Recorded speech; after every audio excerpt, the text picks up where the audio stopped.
world has not yet begun its clamor. In this sacred silence, before the sun breaches the horizon, we meet, not in a place, but in a state of preparedness.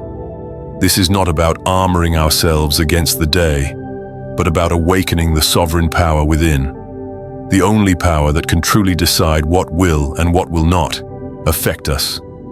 This is our practice. 1. The dawn inspection. Your mind is the command post. Before your feet touch the floor, you take command. You do not open your eyes to the world, but you open your awareness to your own mind. Epictetus, the former slave who forged a philosophy of freedom, reminds us, the chief task in life is simply this: to identify and separate matters so that I can say clearly to myself which are externals not under my control, and which have to do with the choices I actually control. In the half-light, we perform this separation. The day's traffic, the words of others, the outcomes of ventures, these are externals. Our judgments, our impulses, our focus, our character. This is our province. We draw the boundary at sunrise, so we are not besieged by noon. 2. The premeditation of adversity. See the day whole. We do not nurse fragile hopes for a perfect day. We see it, whole and unvarnished. We walk through it in our mind's eye. What if the project is rejected? What if the conversation turns harsh? What if discomfort and frustration arrive uninvited? Seneca advised, rehearse them in your mind. Exile, torture, war, shipwreck. We are not courting pessimism, we are conducting a drill. By welcoming the possibility of difficulty, we strip it of its power to surprise, to disarm. When the shadow falls, we can say, "Ah, I expected you. I have already decided how to meet you." 3. The mantle of virtue, your only true garment. Now you choose your attire for the day, not the cloth, but the character. You ask yourself, what shall I wear of myself today? Shall it be courage, temperance, justice, wisdom? Marcus Aurelius, Emperor of Rome, whispered to himself in his private journal, "Waste no more time arguing what a good man should be. Be one." We cloak ourselves in this intention. The opinions of others cannot shame this mantle. Failure cannot stain it. It is the only garment that, once worn, cannot be taken.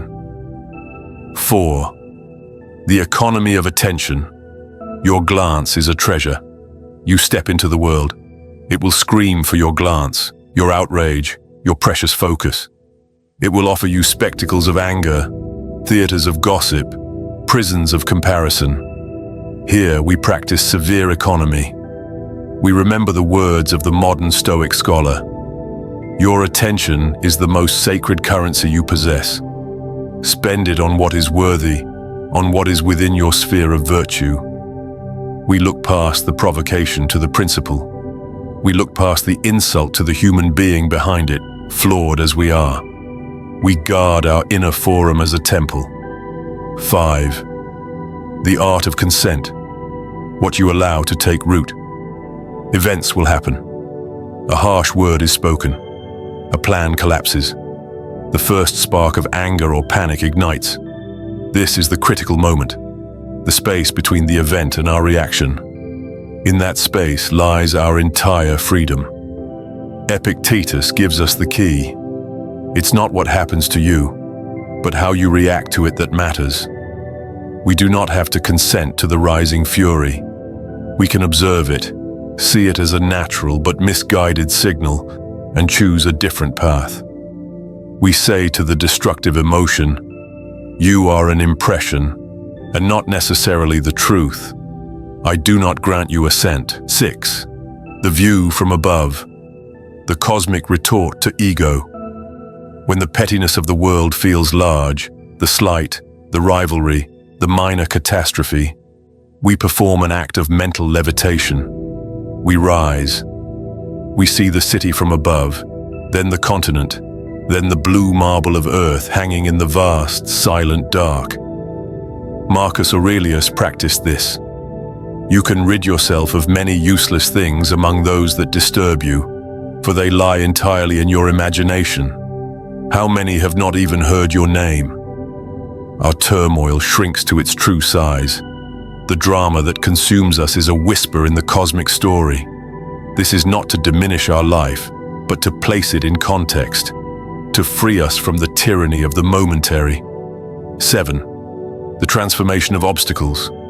The fire's fuel. They will come. The obstacle, the blocker, the person standing in the way. The common mind sees a wall and despairs. We see raw material. The famous Stoic maxim, echoed by Marcus, is our forge. The impediment to action advances action. What stands in the way becomes the way. The difficult person teaches patience. The failed attempt teaches resilience. The delay teaches preparation. We do not pray for an easier path.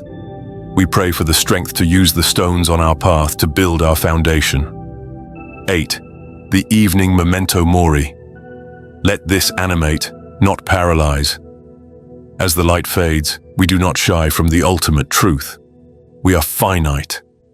This day, this breath, is a loan. You could leave life right now, Marcus wrote. Let that determine what you do and say and think. This is not a morbid fixation. It is the ultimate clarifier. It silences trivial worries. It elevates meaningful action. It asks us, if this were your last, would you be spending it on this resentment, this anxiety, this distraction?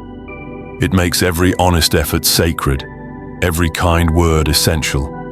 9. The final inventory. Returning to the tribunal of self. In the quiet dark, we sit in judgment of only one person, ourselves. No excuses, no theatrics. Seneca prescribed this. When the light has been removed and my wife has fallen silent, I examine my entire day and go back over what I've done and said. Where did I consent to passion over principle? Where did I surrender my attention? Where was I strong? This is not self-flagellation. It is the honing of the blade. We acknowledge the misstep not to punish the self, but to educate it for tomorrow. 10. The surrender to the Logos. Finding peace in the current. Finally, we lay down the day. We release our grip. We recognize a rhythm larger than our own designs. We have done our work, made our choices. Now we accept the outcome, not with resignation, but with the understanding that we are part of a vast, interconnected whole. We find stillness in the trust that, as Marcus said, everything harmonizes with me, which is harmonious to thee, O universe. Nothing for me is too early or too late, which is in due time for thee. The world will shout and flatter and wound and seduce. But within you now stands a citadel, built stone by stone each morning, inspected each night. Its walls are not made of stone, but of perception, intention, and action, aligned with what is true and just. Nothing outside that citadel can truly affect what resides within it. This is not a promise of numb indifference. It is the promise of profound freedom. The freedom to be affected only by that which is worthy of your soul, and to meet all else with the unshakable strength of a practiced, unwavering will. This is our path. Walk it with me.